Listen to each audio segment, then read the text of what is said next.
Play কার্ডের মাধ্যমে গোটা দেশবাসীকে এবং আন্তর্জাতিকভাবে আমরা জানাতে চাচ্ছি যে আমরা সবাই ঐক্যবদ্ধ এবং আমাদের এই তিস্তা যেন মেগা প্রকল্প বাস্তবায়ন করা হয় সেই জন্য ডক্টর ইউনূসকে গদিকে নাড়া দেওয়ার জন্যই আমাদের এই লালমনিরহাট জেলা, কুড়িগ্রাম, গাইবান্ধা, নীলফামারী এবং রংপুর জেলা সহ আমাদের এই জোট আন্দোলন চলবে দাবি আদায় করা পর্যন্ত।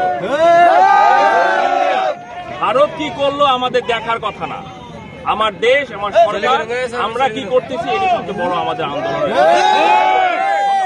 সাধারণ মানুষ কতটা উজ্জীবিত তাদের এই দাবি দেওয়া?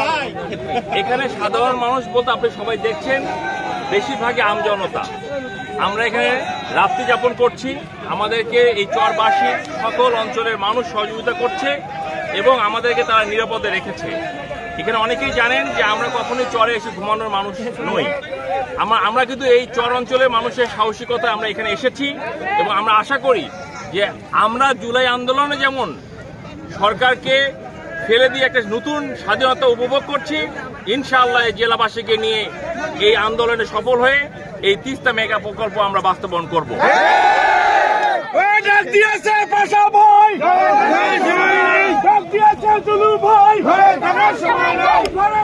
সময় নয়